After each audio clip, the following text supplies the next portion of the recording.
All right, hello everyone. Welcome to Sankofa Video Books and Cafe. I'm Christina Joy. We're here at 2714 Georgia Avenue Northwest, right across from Howard University. HU. You know. Thank you. And tonight we have our lovely guest, Gwendolyn Smalls. Yes. And her book, titled One Child Without Her. Now I will read Gwendolyn's bio.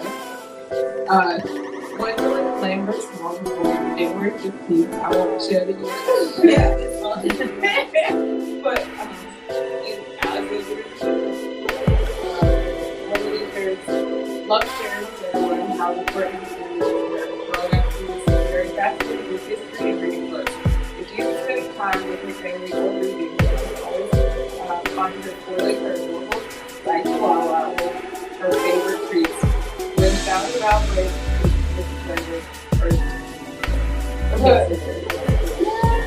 Thank you so much, Nicole. Thank you so much for having me. Being an author has been I was blessed into it. So being that was blessed into it, leaving the ones that was, good for my family, just that I'm going for work, saving my family, stuff like that, but they're fine. So when my mother died in custody, it led me into like a historical adventure and then it turned into a history adventure because although I left at 19 at a very early age, I came upon the fact that I left to college, left here, Virginia actually, Richmond, Virginia, to go to New York City to learn about Black history. Because at that time they were offering in the curriculum in our schools. I was reading newspapers before I left, where they were debating, like 16 Lincoln, if they wanted African American studies in high school and in the whole curriculum actually. So I'm like, oh wow. So now I have to go to my Bronx Community College, which I call my HBCU, because the president of my college was a Tuskegee Airman. He was also president of 100 Black Men. He was also friends with the gentleman Norman Lear, who made good times, Jefferson's and Archie Barker. So he was friends with him. They all met while he was a Tuskegee Airman, even though I was 17 at that time. And so I consider that my adopted HBCU, although I came from Virginia, where there's Virginia State, there's Virginia Union. You have North Carolina, and all those colleges, A&T, North, my friends were, they all were the people. And with that being said, yes, I'll pass it to you. I just have to interrupt, sorry. The parking lot next door, the close if your car is that parking lot next door, you should get your car out before they lock it up. Sorry about that, because, I don't want a ticket when you guys have to pay a book at a ticket. So that being said, I learned about our history in the country from my brother's death. And I'm like, really? The places that we went to so innocently as a child were made milestones across the world, not just Virginia, but the world. We have Brown Voices Were the Dead, 1954, Thurgood Marshall. So with that being said, that's just one of the milestones that the universe has given us in that southwestern part of Virginia. So much power, the ability to change the landscape in African American people's lives and then other people's lives. So with that being said, I'll pass it back to you and to let you know that's one of the chapters I'm going to read today besides facial recognition. Because we got this new thing, so I definitely want to be for y'all fun. So we might be able to see you on the street. I don't know where you go. So yes.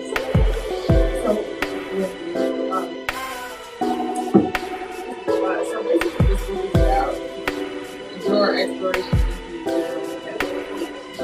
and the history that goes through Black folks. And what would you say was the most shocking thing you uncovered? Because this is something that we deal with very normally at this point. And it's almost like we're all desensitized. Yeah. So like when you were just delving into this research, was there anything that shocked you when you were looking into it? Okay. If you say looking into the laws, yeah, that shocked me to say because there's a video. So because you see the video does not mean that it's something in the law that will say, okay, everybody, there's because there's policies and procedures that are put in place to protect law enforcement too. A lot of lawsuits that are bogus and criminals just don't beat you. And then it goes through want to do harm to people because and sex or food or whatever, they actually will like laws to prevent them. We also have to remember who's writing these laws, right? Is it you or I writing these laws to make these changes? And who's writing the laws? Why are they writing these laws to prevent themselves? So that part I did, especially qualified immunity, because that's what law is. As far as the visual part that I discovered is that he got tased. Qualified. Sure, qualified immunity is not a law, but it's more like a Trump type law that people that someone really so that police officers don't have to get sued, basically. So either full qualified immunity or part qualified immunity. And that's what we got. We got some qualified immunity rules or laws, but the whole thing is, so we filed 14 civil rights claims. We got like 5. We got the rest of them. So if they got a whole 14, then it would not be a loss at all.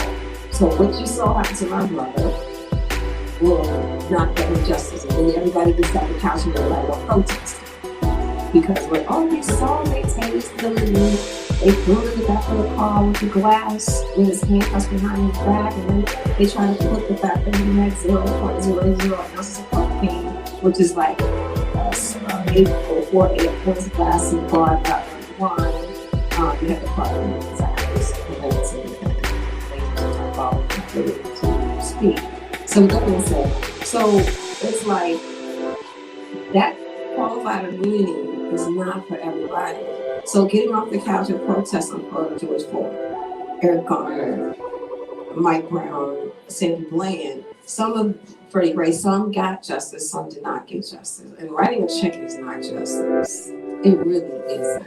You have to still push it because if it was you or me left here, when you want someone to take up for you, regardless if you have nobody on this side, they don't know, regardless of nobody on this side, we don't know what that person feels once they've been through the experience wanting someone to defend them in this fight.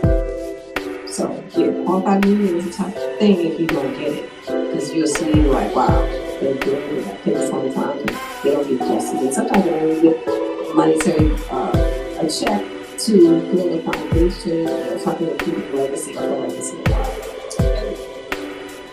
You're absolutely right in terms of a check is absolutely not. Because you can't quantify what this person did contributed throughout their lifetime. You don't know what they were and found that you were the same thing. You wouldn't know. So you just you're giving us a check for the possibility of what you thought was valued. Right. And they don't lie. That was black life. No, not like. So they're like here. Right. And then you have to add into the confidentiality disclosure. So you get a check with the confidentiality disclosure. What you're saying is that we're not guilty of it. We're just going to give you a check so that you can't complain or say or write or make a movie about anything that results in the fact that we gave you a check. So that means that the next person that gets paid, for the next person that gets shot, then you just have to say, okay, then we sign a disclosure claim, because that's what I have to do, and wanting to break that disclosure. But I'm learning that there's a lot going on with leaving people 2% something that wasn't there before. So I don't know where that is supposed to be. But yeah, so then if you have a disclosure claim, then you still lose in a way because it's like they're shutting you up at the same time. Yeah. For our silence in many ways. Right. And so often we don't necessarily hear about what happens next for someone by a man.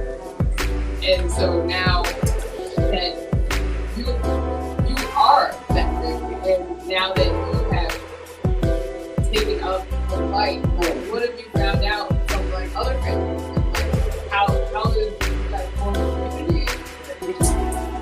Yeah, that's an awesome question. Everybody has to be able to do. And if they don't, then you got yourself and you have to because of your come around. But if not, but you still have to continue to push because you don't know who you need to be, how you're able to get through it, how you're able to get justice, what they need to do in their lives, and to keep their legacy of their loved one alive. So local communities to me is doing things like this and having panels of people who go through and have panels where we talk about the situation and they talk about their situation. And we need to talk numbers, we network. It's been sort of a struggle with the thing, but I've been able to still push forward regardless so that I can keep my brother's legacy alive. Because I know that if I was in his shoes, he would want me to do, I would want to do the same thing. And the funny thing, and maybe not in a laughing manner, but someone said to me on the phone, he was like, I just want you to know that I don't swim. And I'm like, okay, you don't swim, what that got to do with anything? He said, I just want you to know, I don't swim. I don't go anywhere near water. And I said, okay. He said, yeah, because if they said I drown somewhere, I don't swim. So he's telling me already, he wants me to defend him if he drowns somewhere. Someone said that he had any crazy story when he wound up in the water because he drowned. I don't know where he was. So in the water, I don't know. Being out here and constantly being around people who's going through the same thing is supportive. Because that's why I'm help because of that as well, and to tell his story as part of his story. And I put that in my book. I also wrote the second book, which is called Hidden Plain Sight, which is a snap mantra, meaning that they put you right in the midst of the world, doing all these scientific researchers on why so different from you because they're everybody else.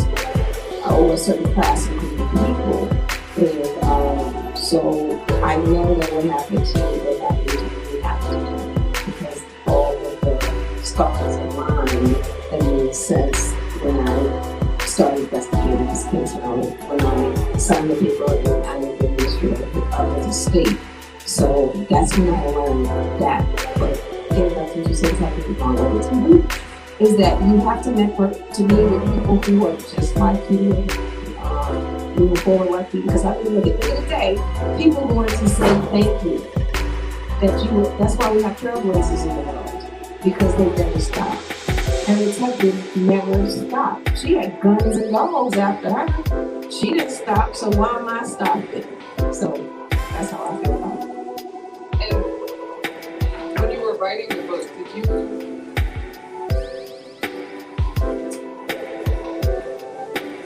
have like a specific audience that you wanted to read it? That like if they could, if a certain type of person picked up this book, they would be what? Let me say this. That's what I was asked to as well. I was asked, what type of audience are you trying to get to hear your story? And it wasn't a certain audience for me. It was more to say that it was an audience of anyone who can read. There was no age for me. I'm on Amazon, there's a section where you have to say or check the box where it says what age, 9 or 18 is it good for the kids to read or adolescents to read?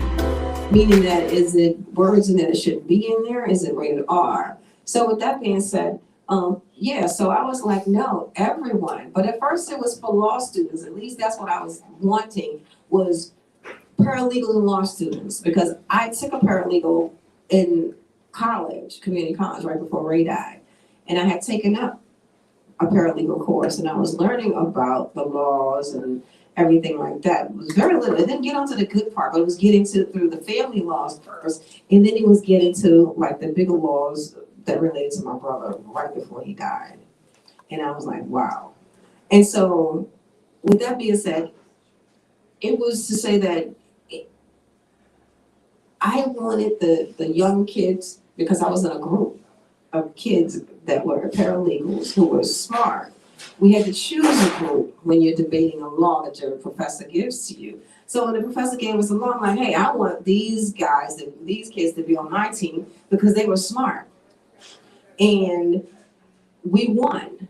We won our case. Out of all the people, my 30 kids divided into 4 or 5 in a group, we won.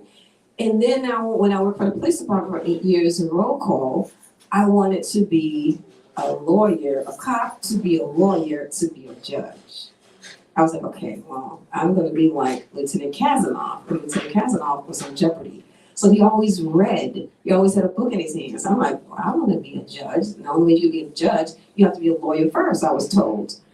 And so I was kind of like persuaded not to, in a way, you know, growing up and being young, going to Bronx Community College and looking at, do I want to be a lawyer because I need to help people in my family, or do I need to be a psychologist because I need to help people in my family? That was way before I knew about the Havana syndrome.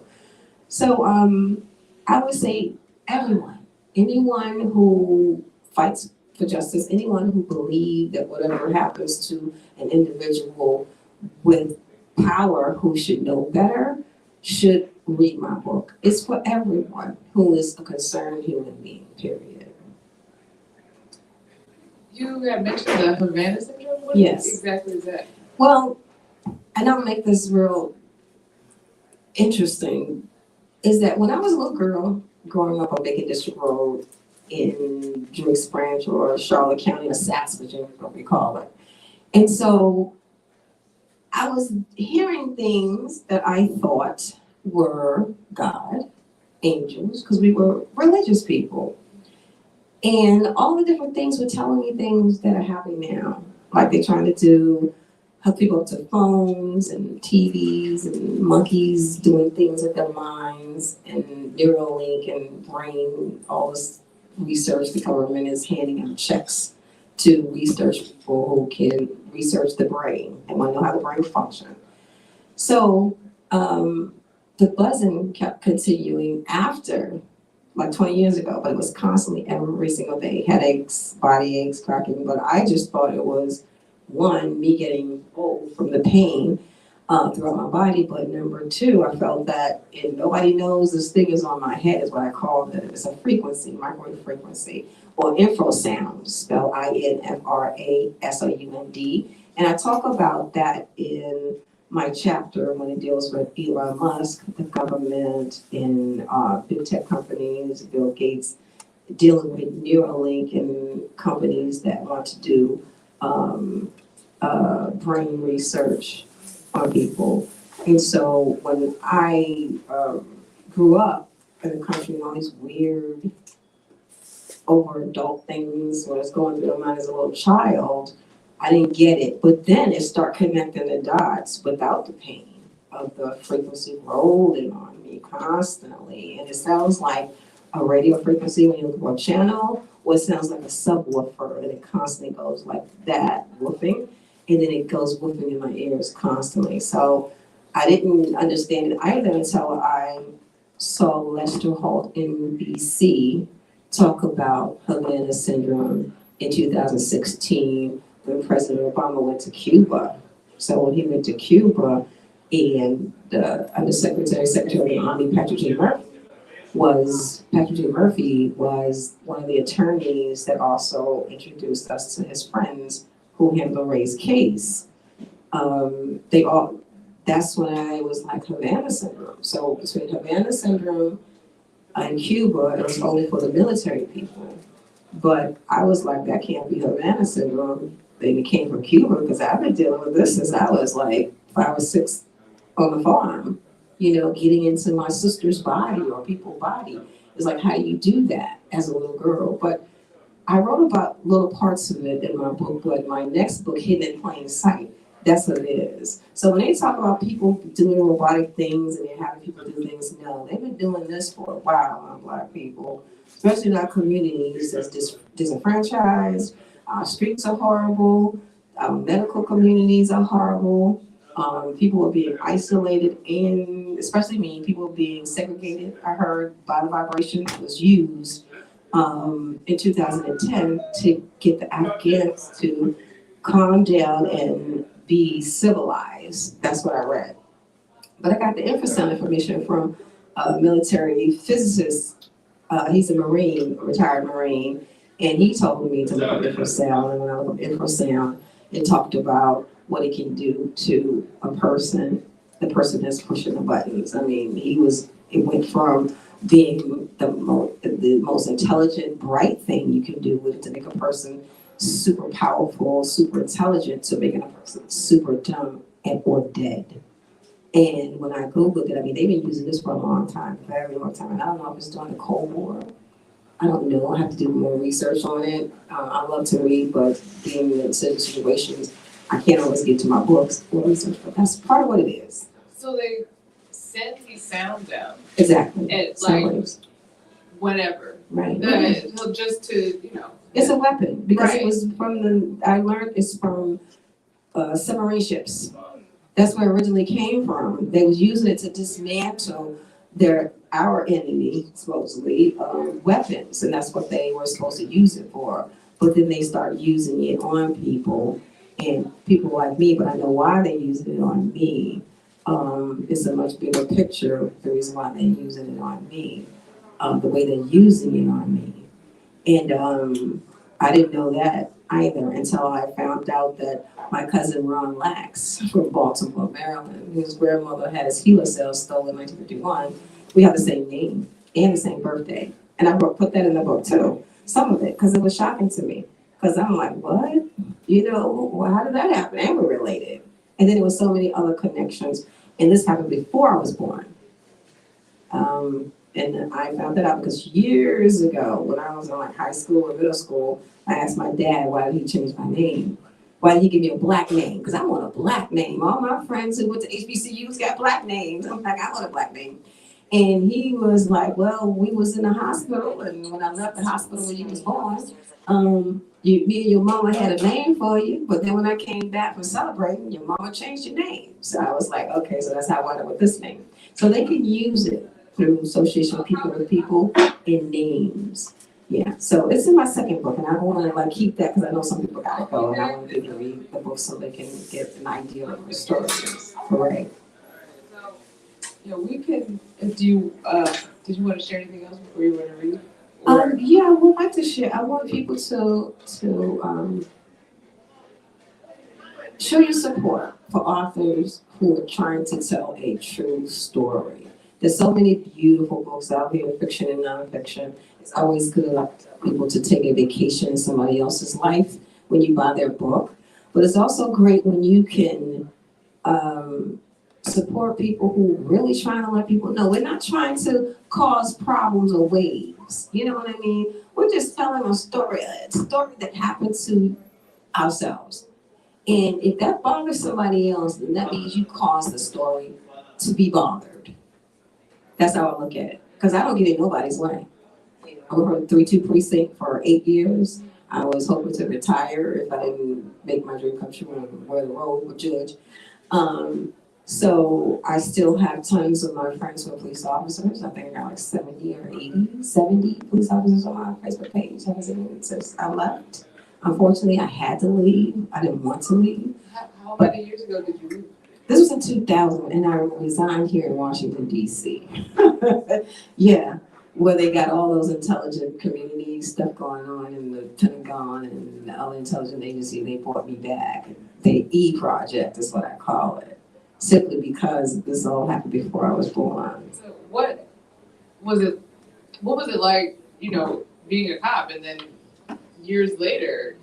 Well, no, I worked the roll call, so I didn't get a chance to be I kind of wanted to be. I didn't get a chance to, Yeah. but I worked in roll call. So I can say that I'm very quiet. I think I was made to be that way because part of their rule too is the wise old bird, and I put that in my book, The Hidden in Plain Sight, because that's what I was told when I was a little girl going to Big District Elementary School. I was there with a group of other kids, black and white, mostly little white boys and girls.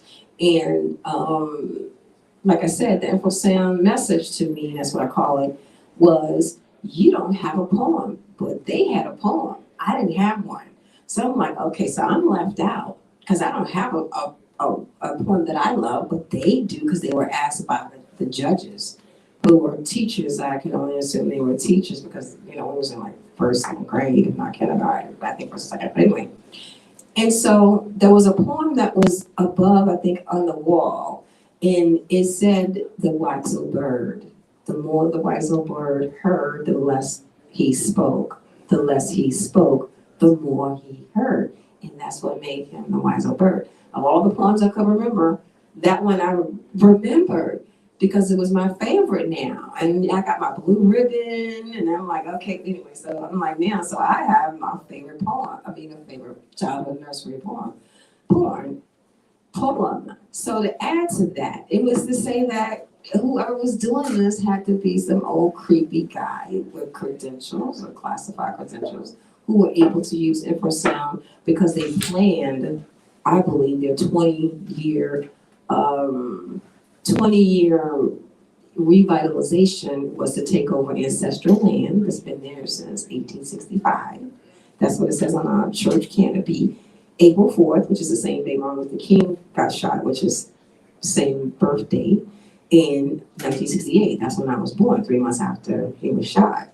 Plus 1865, that's when Juneteenth, when they had sent Grant down to Texas to tell people, hey, you're supposed to be free. Although I know that they know that, but when you listen to some of those history stories, they don't tell you that. They're like, they didn't have no idea. I'm like, okay, so how did the senators and all those guys get up to Washington, D.C. to vote? And if you in the kitchen, you cooking, I know you heard, you's free, but they're not gonna let you free. So you gotta wait until you get free. So they can't tell me that. I'm like, no, that don't make no sense there. I didn't get all the way up there.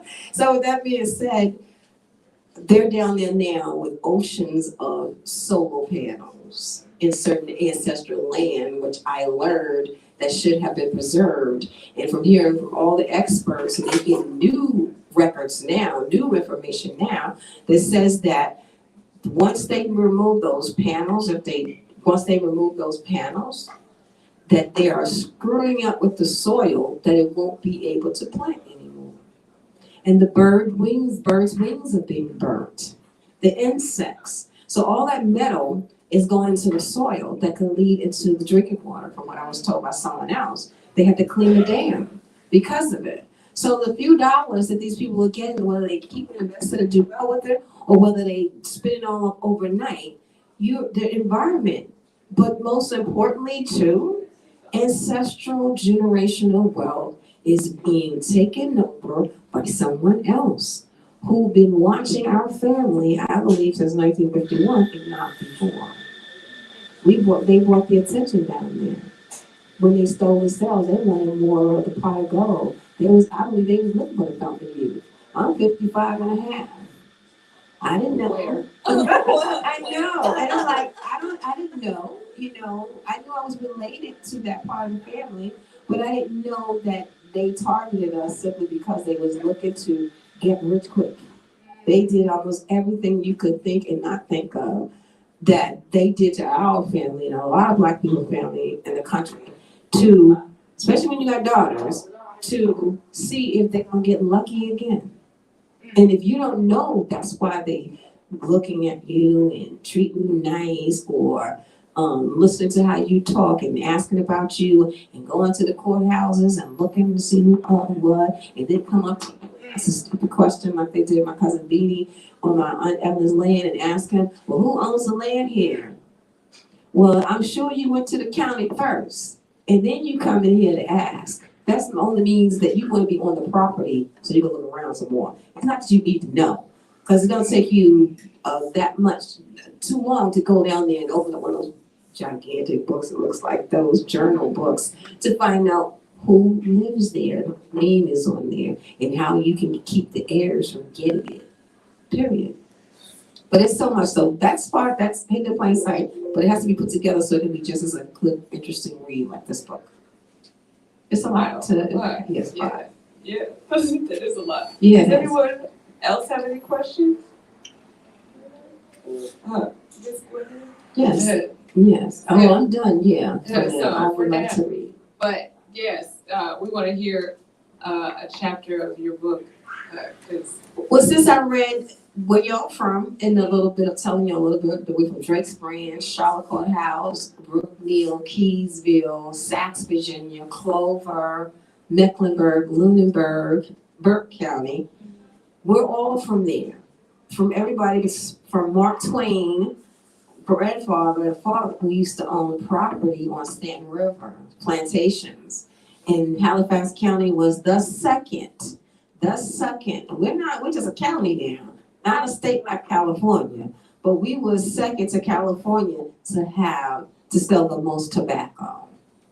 And then I did some more research, and then I saw the building, the old shed-looking building that had where people put the tobacco in, but downstairs, that's where black folks had to be, downstairs. And no one had mattresses. Everyone had hardwood floors or the plank wood that we build the sheds with. You know what I mean? And then I read a story where the kids were playing. So I'm like, wow, I played with green tobacco wires when I was a kid on my grandmother's farm, my Aunt Nanny's farm.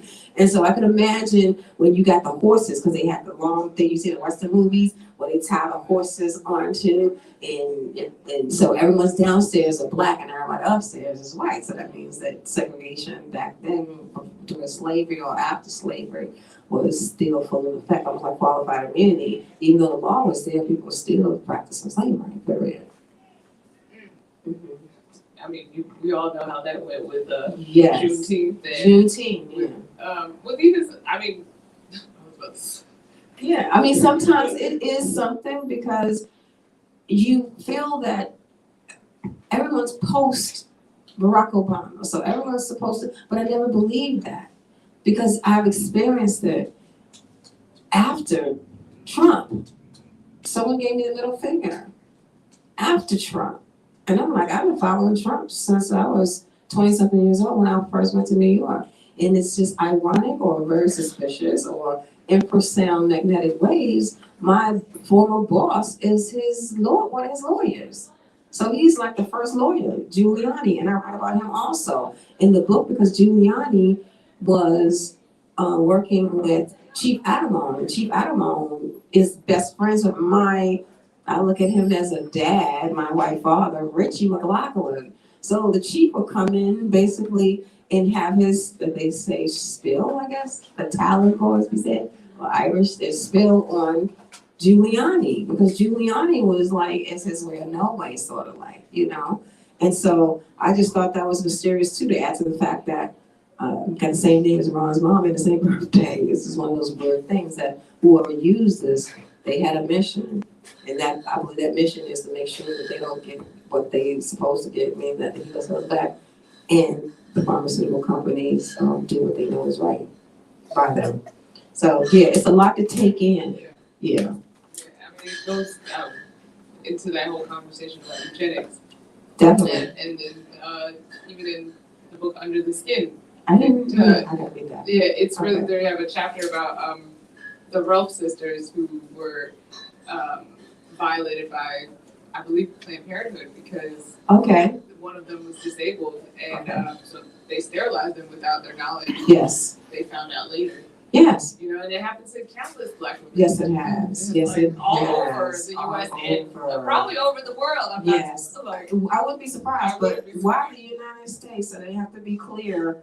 You know, they got to make some new policies and procedures on what the United States mean. Those 50 stars and those red and white stripes. Does it mean for you and me? I mean, because we can still get on one knee, because then that means that we are not part of the union anymore as black people. We are still almost back to where we began, but not necessarily. But no, we were never. But there are some that were token, so we have to say, yeah, maybe that's. I mean, they're still there, but yeah, it's undeniable that it doesn't matter.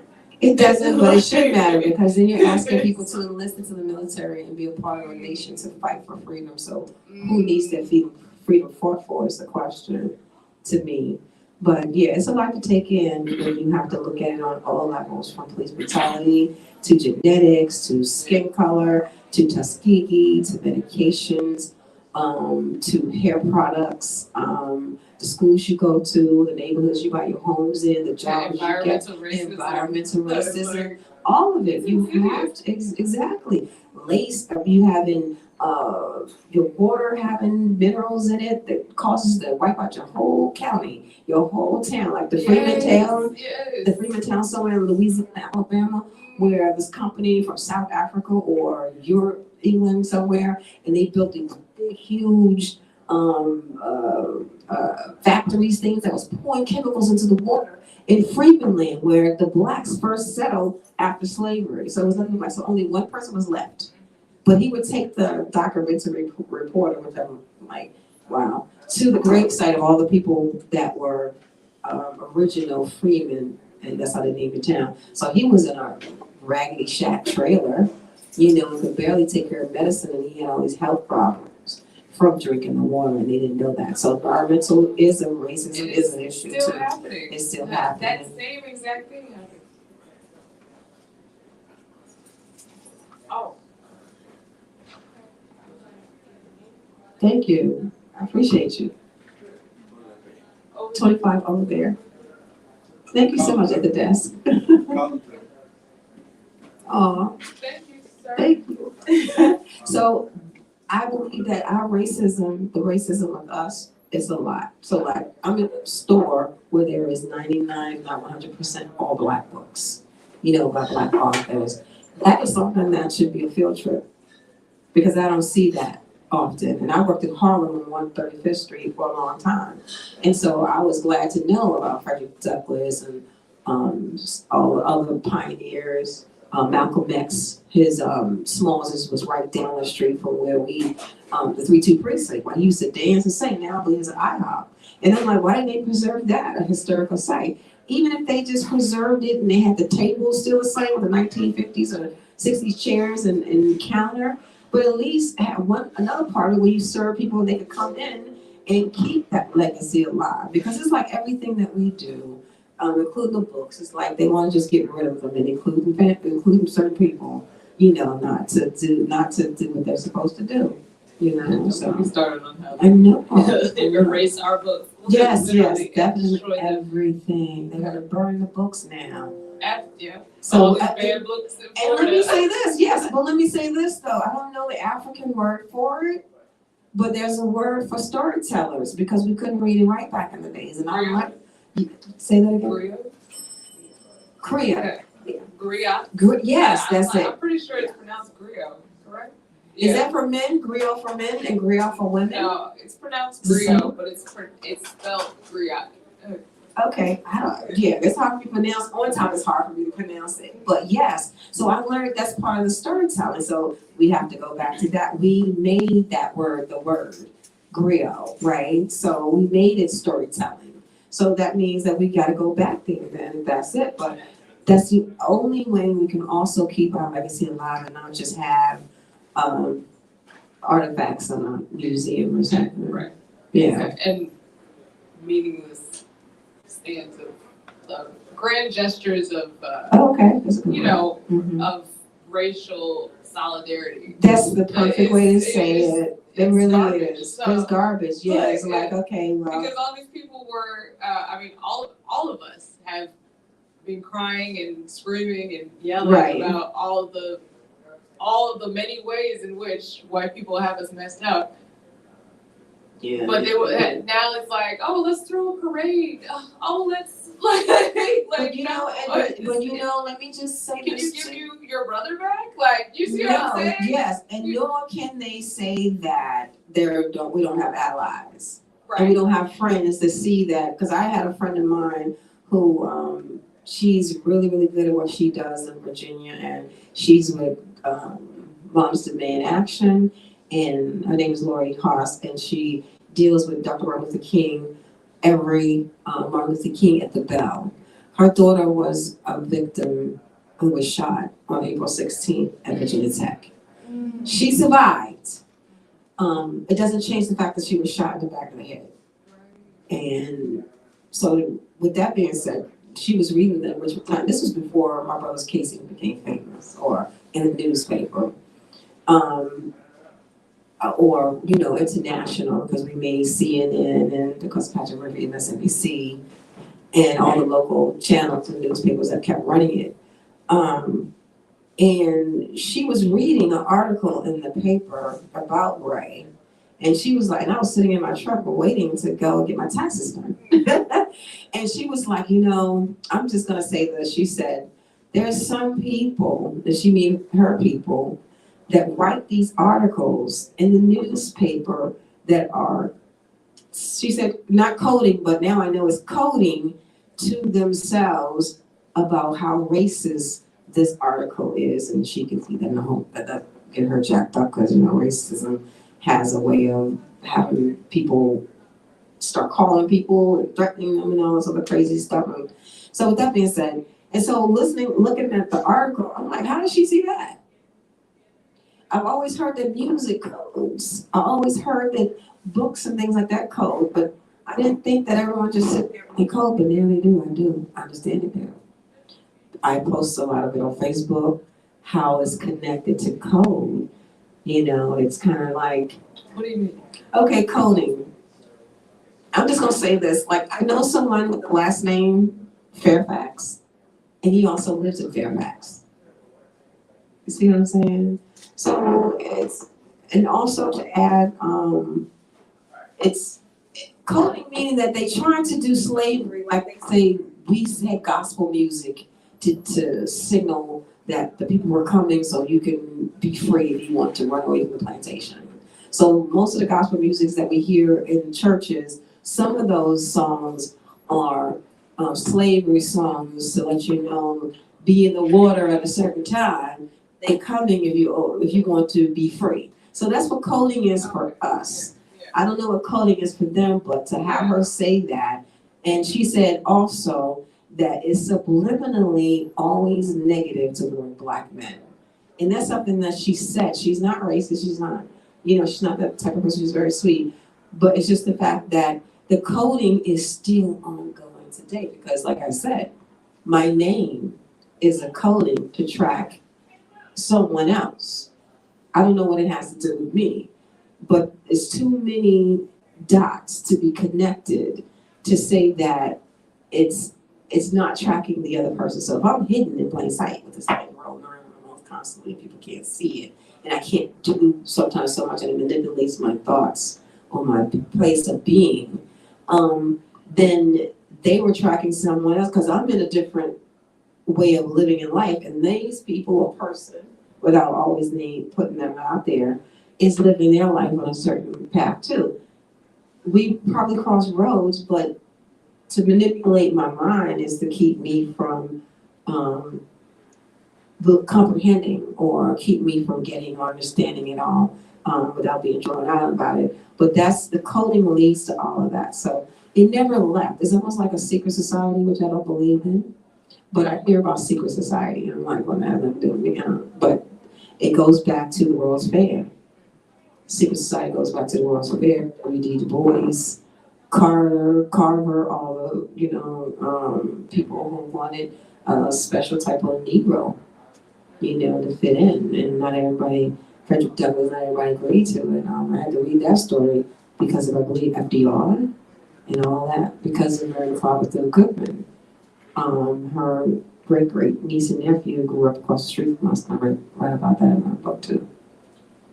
It's a lot. Right. Goodness. Yeah. So we'll take a snippet from you tonight. So I'm going to do facial recognition because I believe that after all of the stuff that's going on in the world today is going to be in the front of all these new tech things, because my cell phone, they're getting rid of my cell phone. They stopped making it because they want to get into robotics, but they also get into other stuff they don't tell you about.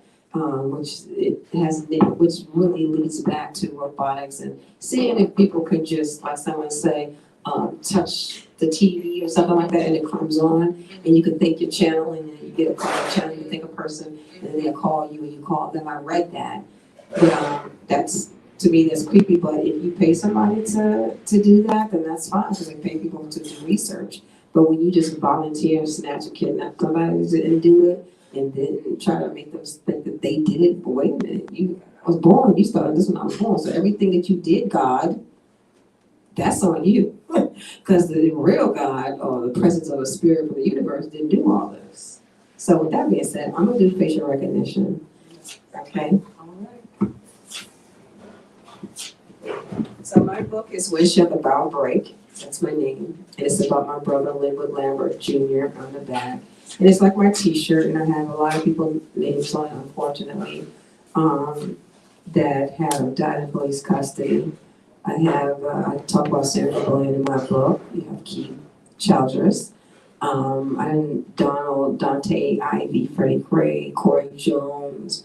You have Gabriel Navarez, I believe that's how you pronounce his last name, Eric Garner, Michael Noel, Breonna Taylor, which is right beside my brother's name, and I thought it was fascinating to know that in Kentucky they had a storm, and with the storm, it sort of like brought up what happened to Breonna Taylor and how those laws, 249 I believe, how those laws to, they say knock before you go into somebody's house, I believe. So with that being said, it's something. So give me a second. Let me look for let me look for my page.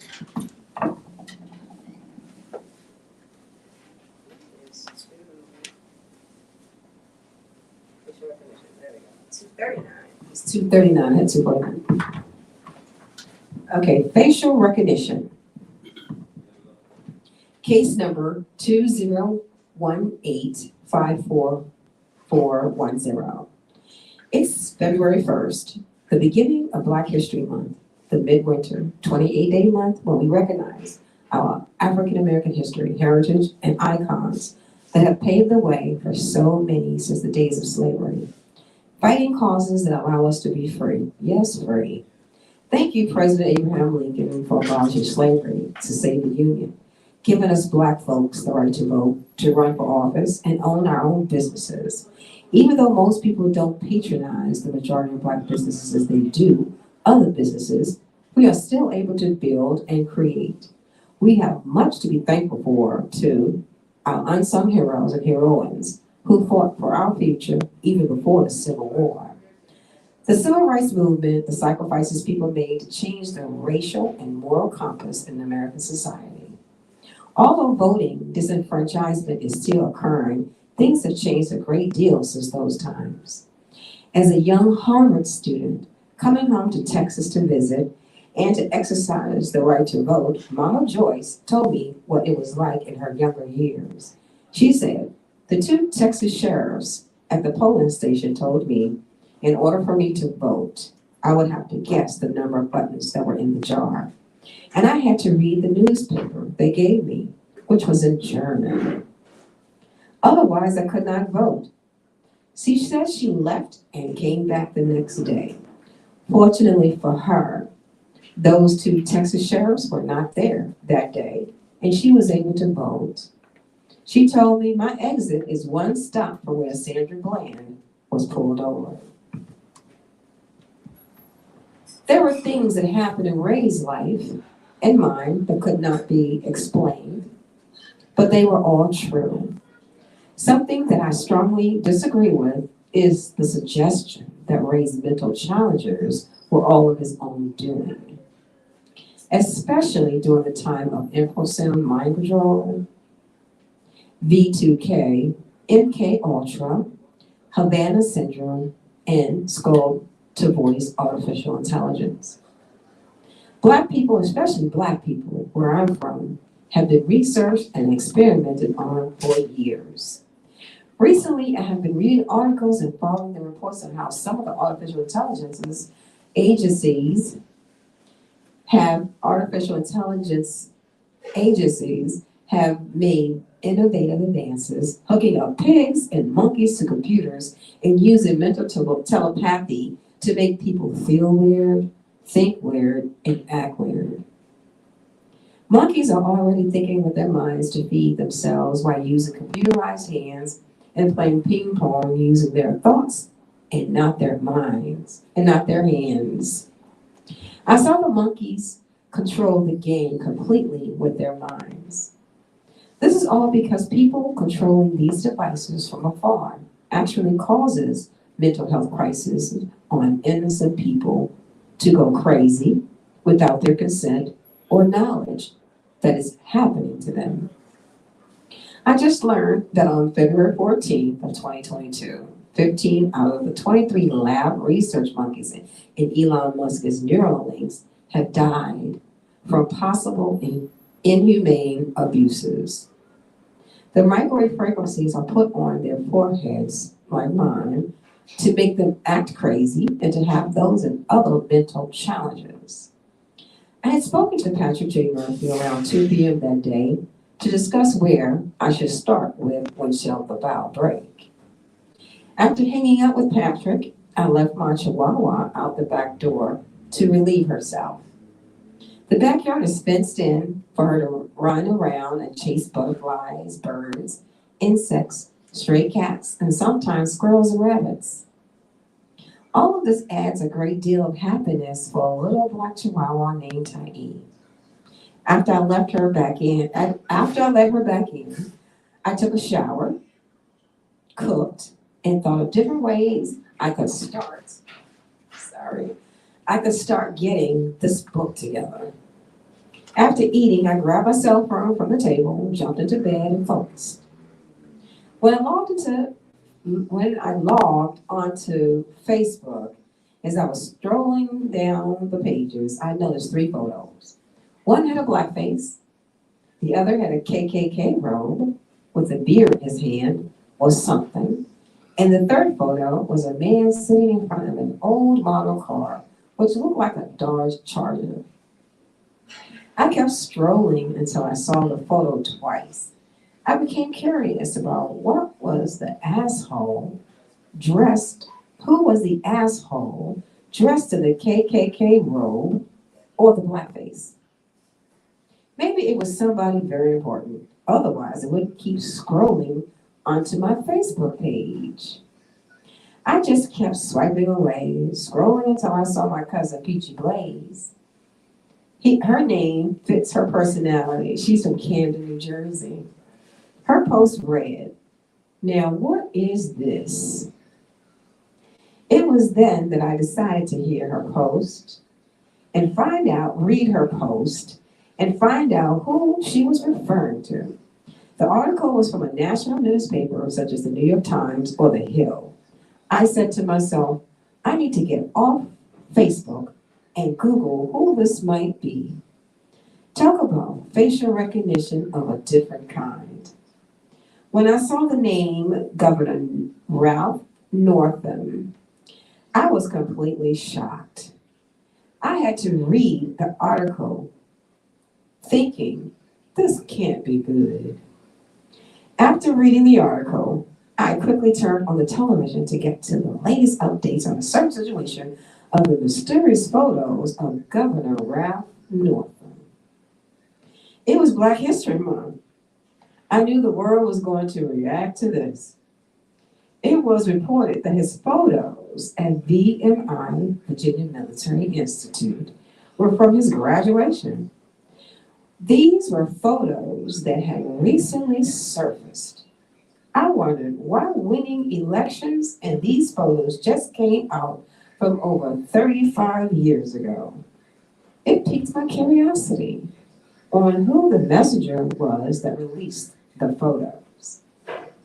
I later learned from news reports that he irritated some white people over abortion rights and late-term abortions.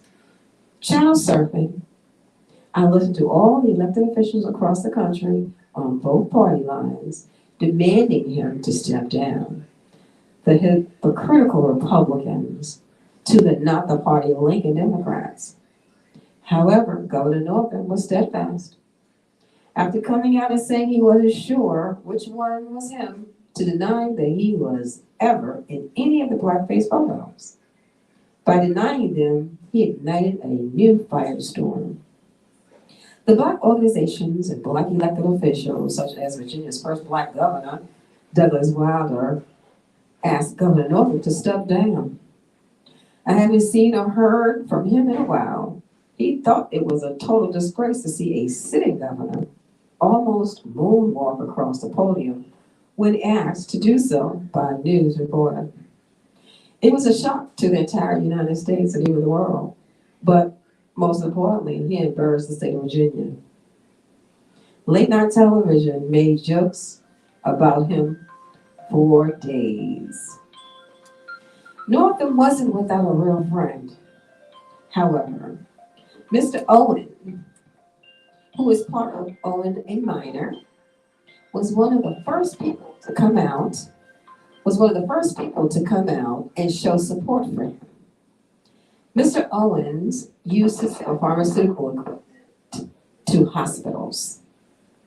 When I cleaned their home in Richmond, I remember reading a magazine article that was on the table stacked with other magazines. The article was about him stepping down from the pharmaceutical company that sold medical and surgical supplies to healthcare providers and manufacturers, as well as healthcare products to allow his children to run the business. I used to see their trucks around town.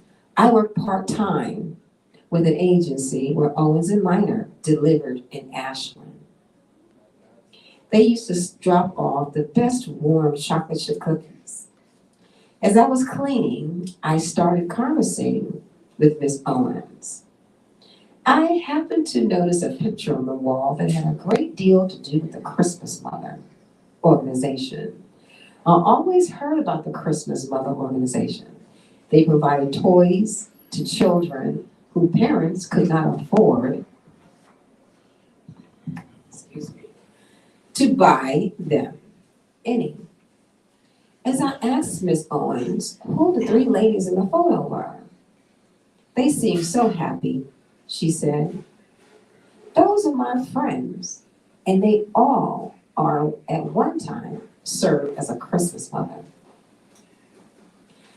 She went on to say that it was her turn that year, and she could not wait to pass it on. There were many tasks that I believe she may not have had time to be involved in. We both were standing there looking at her wall of family photos as if there were an exhibit at an art museum. I wondered who would want to pass on such a noble responsibility to help so many. Nevertheless, lines outside the building were always very long. Some had to been out there for hours. It was started by the Richmond Times-Dispatch in 1935. My other thought was, it almost must be a sisterhood organization because there were no black Christmas mothers. Since the beginning of the organization.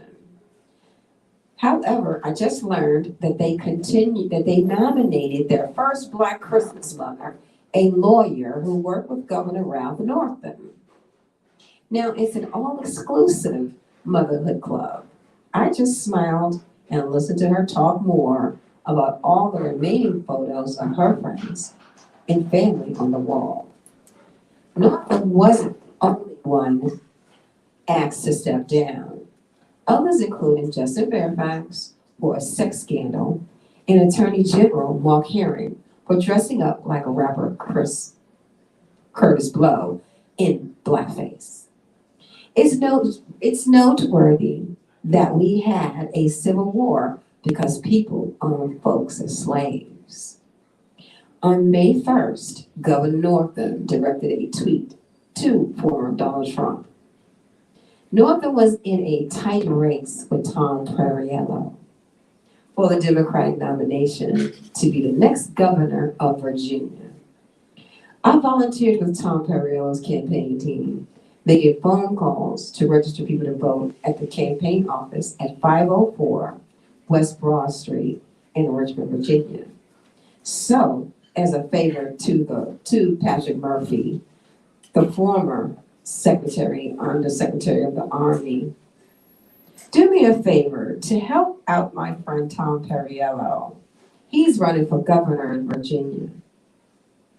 I went down to the office, hoping to help him get the win. Tom lost to Ralph Northam. Besides the yard sign, I wish I did get a chance to eat one of Tom Perriello's mother's cookies. It would have been a great reward for all my hard work. The infrasound convinced me that there would be a piece of hair on it, so I didn't bother to eat it. But it's noteworthy that former Governor Ralph Northam's father, Westcott Brownlee, and his father, Thomas Long Northam, were judges. They had a farm in Accomack, Virginia, on the Western Shore. Sorry, it's burning a little bit. His family used to own slaves. When he was interviewed by Gayle King on CBS, he acted as if he did not know his family owned slaves.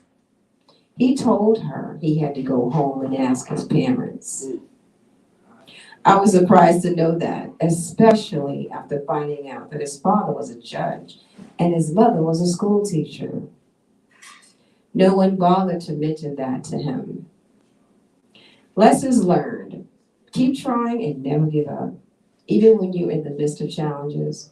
On September 16th of 2018, a warrant was issued for my son Darrell by Officer Eric Ridgeland of the Albemarle County Police Department in Charlottesville, Virginia.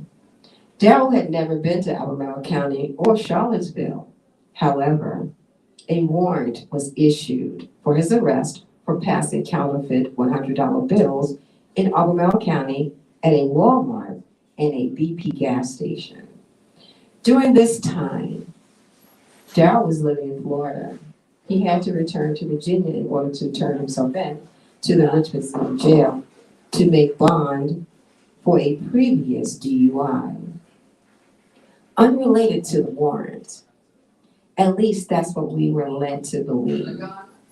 However, Richmond Commonwealth Attorney Michael Herring, who is also a special prosecutor in Ray's case, could not decide for months whether to charge him for having his children in the car when he was pulled over.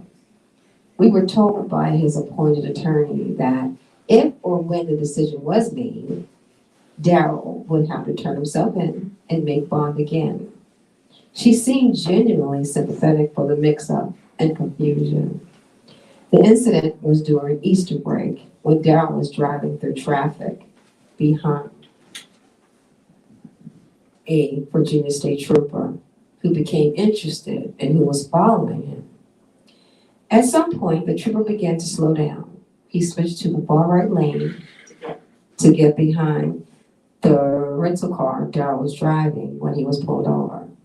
After being pulled over, Darrell explained to the trooper that, seeing everyone else moving out of his way, he decided to follow behind him to get home faster.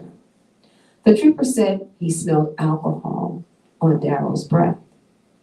My two grandchildren were strapped in their seat belts in the back seat.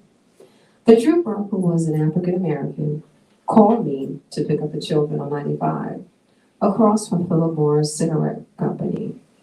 His father and I got the children safely to his vehicle. I thought I was nervous noticing drivers. I was nervous, I thought, although I was nervous driving, not obeying the move. Okay, I have to start this over. His father and I got the children safely to his vehicle, although I was nervous noticing drivers not obeying the move over law when you see law enforcement parked in the third lane. Traffic was extremely bad because of the holiday. We could feel the wind blowing very hard, shaking the car and police cruiser, pushing us a little too much. When we got home, I did my due diligence as a mother and a secretary and called around for a bail bondsman. I knew he would need one to bail Daryl out.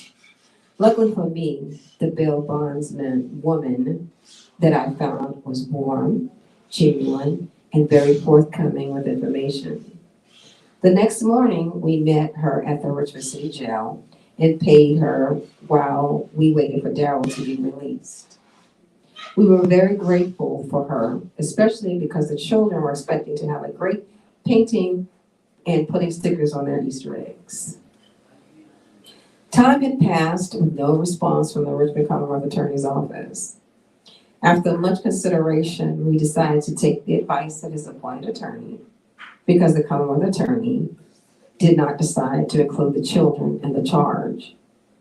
When Daryl returned to post bond again, they told us about the warrant in Albemarle County. I began to make calls. The officer who was responsible for the FOIA talked about officers on the job, what they have done, how they have caused so many innocent people to serve time, but something that they did not do because of reports like his. I just want to say this in Albemarle County is that my book has been compromised. So a lot of the story that I had in the book is not there. And one of them is that I visited my son at the Richmond City Jail. So when he got the warrant, he was telling me stories about how he was totally confused about how he got a warrant. He was never in town. He never understood how they was able to attach him with trying to have counterfeit $100 bills in Albemarle County. So with that being said, a lot of the stories of the book has been compromised so many times, but I have to put a lot of it back in. So I'm glad I've handwritten it so that whatever was missing, I try to include it, but it's not there. So I just wanted to make that clear that I visited him so I know firsthand that he did get the warrant. And he didn't know who the officer was. I had to make the phone calls. So when I made the phone calls to the officer, I put his name in the book too. His name is not in the book. About talking to him and more of the conversations that we had. And so time for something that they did not do because of reports like this. He said he was ashamed. I asked him if the magistrate had signed the warrant without having the officer provide him with a thorough and accurate investigating report. All he could say, I don't know where that came from, but all he could say on the phone all he could do on the phone was just apologize to me and express how he feels sorry for me and other women like me who call his office with the same complaint, stating that he wished he could help. I really appreciated his honesty as well as his integrity. He was very professional and warm. I also appreciated Lieutenant Coffin and his Commonwealth attorney and the Commonwealth Attorney of Albemarle County, Robert Tracy, for resolving the matter. Once Robert and the lieutenant received the email picture of Daryl's phone location and his flight and itinerary, putting him in Hollywood, Fort Lauderdale Airport, proving he was in Florida with his girlfriend and not passing fake $100 bills around Albemarle County. His case was immediately dropped. But also to add to that section is that it was Chesterfield and Powhatan too, which is later on in the book, but it just got, compromised. So I just have to let you guys know that. Lesson learned, it's always good to keep a record of your whereabouts because you never know when you might need them. In this situation, our text messages were our backup.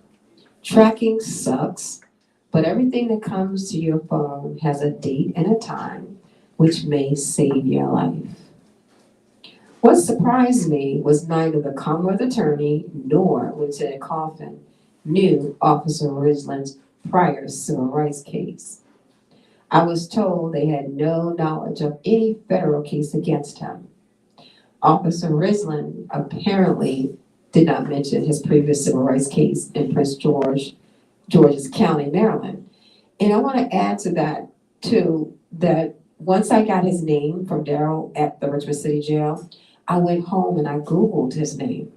So when I Googled his name, his civil rights case came up. I wasn't looking for that. I just wanted to know who he was, so I go on Facebook and see who he is, you know. But when I Googled his name, that's the first thing that came up on my phone was his civil rights case. So I read through the complaint. Being that I had the experience of reading through Ray's complaint, I sort of knew a little bit about what I was reading. So it was just interesting that the lieutenant nor the coded Lieutenant Coffin, because that's another code we were talking about earlier, because previously he was in a car accident. That's a hidden in plain sight, but I just wanted to say that. And so to continue reading, Officer Rislin apparently did not mention his previous civil rights case in Prince George's County, Maryland. I know he was sick and tired of me calling him, leaving numerous messages asking him about his wife and mother. How would they feel if he was issued a fake warrant? It's supposed to be you. A fake warrant from a very poor investigation that could potentially put an innocent man in jail. He never returned any of my phone calls. He even blocked me from his Facebook page to keep me from trolling or finding out more about who he really is. I wasn't surprised when Lieutenant Coffin called me to say he understood my feelings, but he would like me to. Please stop calling Officer Risling and leaving messages. So I never called back again. Besides, if Officer Risling really felt I was wrong in tracking him down, then he would have done something about it rather than run from me. You know, however, Chesterfield sent 2 of their detectives to question Daryl in the city jail. And he said, Mom, the photo they had did not even look like me. They could clearly see me and the guy had different facial features, and I have more hair. The photo they showed was too dark, but they kept on pushing it back to me while they were giving me the 3rd degree, asking me a lot of questions about passing fake $100 bills. I kept pushing the photo back to them as they were insinuating that it was me. I told them I was not in Avail County. So getting into facial recognition, if you see a picture of yourself and somebody put it in your face, I think you know it's you. And I said the same thing about Ralph Northam and the blackface. I think you know it's you. So my son knew that that wasn't a picture of him. So it's almost like they were trying to blackmail him or cause him to be arrested for no apparent reason. And that's really, really sad that people are either manipulated or feel that way. You know what I mean? It cost them to say they did it and be innocent people. And be innocent. And I work in the police department, and I don't know what type of quota that fits in for that arrest.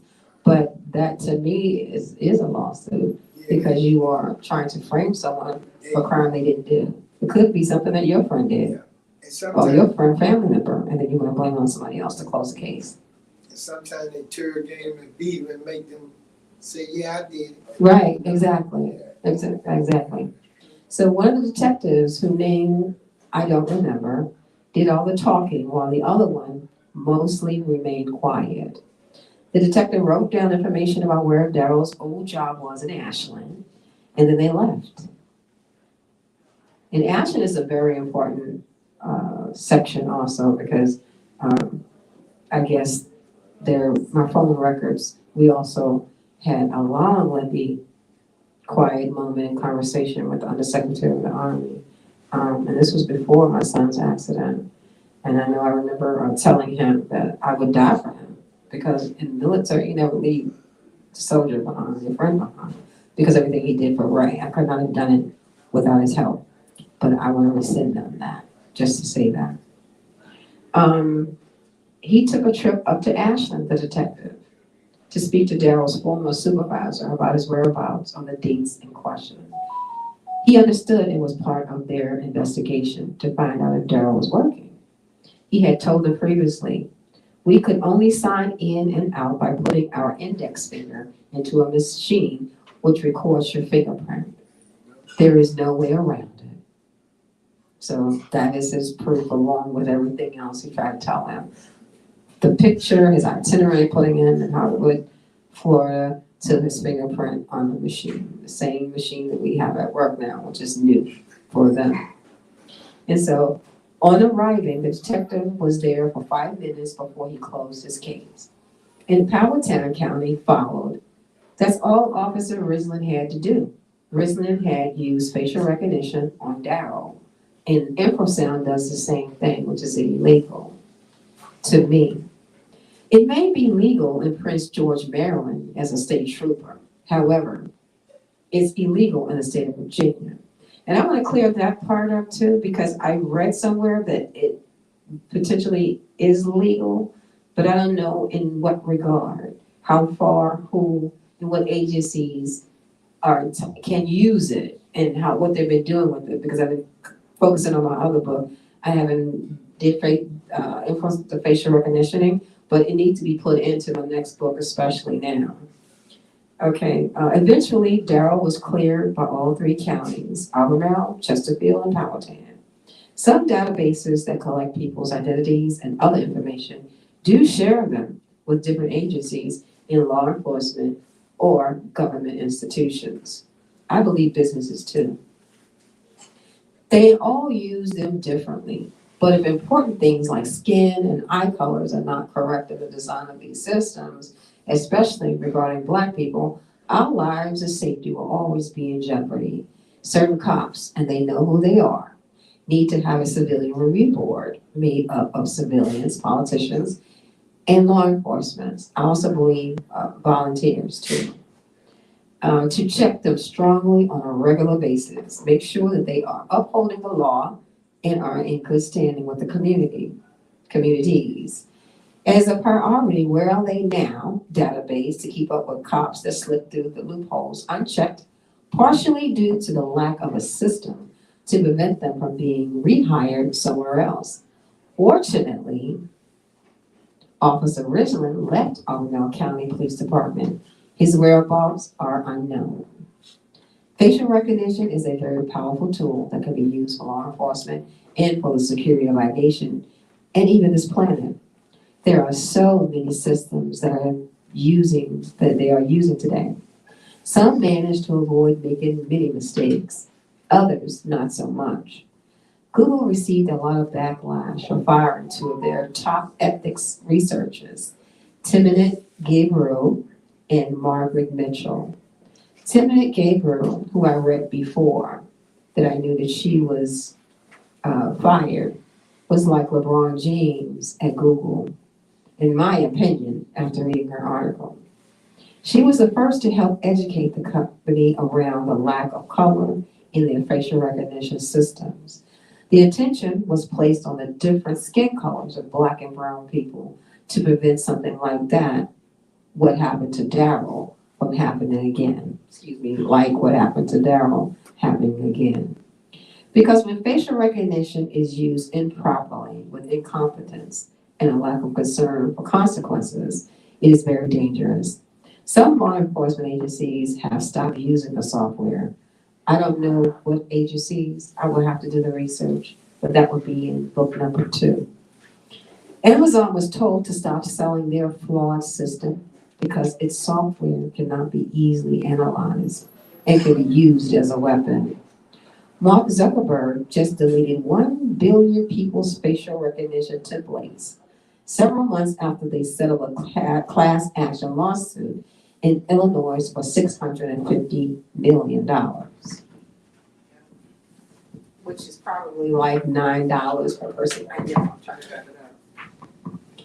I spoke to Patrick J. Murphy on the day he was visiting the NASDAQ. He stated to me that he was invited as a guest. I didn't learn until 2022 that the NASDAQ is where all the high-tech companies are. Companies such as Apple, Amazon, Tesla, Alphabet, Meta, Facebook, and Nevada, NVIDIA. There are other big tech companies, including Microsoft, Bill Gates is using facial recognition, so is Tesla. Software today. Some police departments across the country are also using facial recognition software. It could be very interesting to see their statistics on the number of arrests. The success rate is about as those wrongly accused in their racial profiling statistics. So I want to go for it that when you read it, I put some of the complaints in the book from Ridgeland and Stout, who also worked for the department. I believe he was a Joint Base Andrews Department of Defense security officer. So I want to wrap this up. I was told we have to wrap it up. So with that being said, I want to show you a picture also of my son in his accident with his forehead because of the infrasound magnetic waves. But in our case, in regards to qualified immunity against the 3 officers in South Boston, Judge Kaiser's ruling made it possible for us to proceed further with a civil rights lawsuit against them. I later learned that Judge Kaiser and Daniel from the law firm that represented the 3 officers in Halifax County were very good friends. That could explain why Tom Sweeney, our lead attorney, felt that some of his rulings of unqualified immunity should have been in our favor, especially when Judge Kaiser sanctioned him for using murder in the lawsuit because it was already filed as a wrongful death suit. And there was no need for him to use murder, according to Judge Kaiser. I don't remember the fine amount, but Messa and Associates paid it anyway. It took a lot of investigating and putting a whole lot of pieces together to get us to this point. Like the painstaking work for the law firm Messa and Associates, which is after Joe Messa, who is the owner, who is also Patrick J. Murphy's friend, our personal attorney, Tom Sweeney, and the help of the FBI. It was a big relief to know that all that hard work did not go into vain. The officers were denied the protection of qualified immunity under the color of the law. And at the bottom, I have a picture of our first family vacation. I have on my Virginia's for Obama t-shirt. I did a lot of volunteering. I was also in his inauguration the second time. And that's my daughter and my son, Daryl. And he has on a Tupac shirt. This is in June of 2021. And that's a long story too. And at the bottom, as you can see, that's the Secretary of the Army. He sent me a picture of him. I don't know why. He sent that collage picture. I don't get that one. But with that being said, this is my book. It's about my brother. I think it's a big, interesting story, which showed the Bough break. And I have a lot of that's included into my book that talks about facts, because they really happen by real people who's supposed to make a difference and supposed to be an example. So here we are. And thank you so much, Sankofa, for having me. And I'm so grateful. And I'm so grateful for everyone that bought my book. Thank you. Thank you.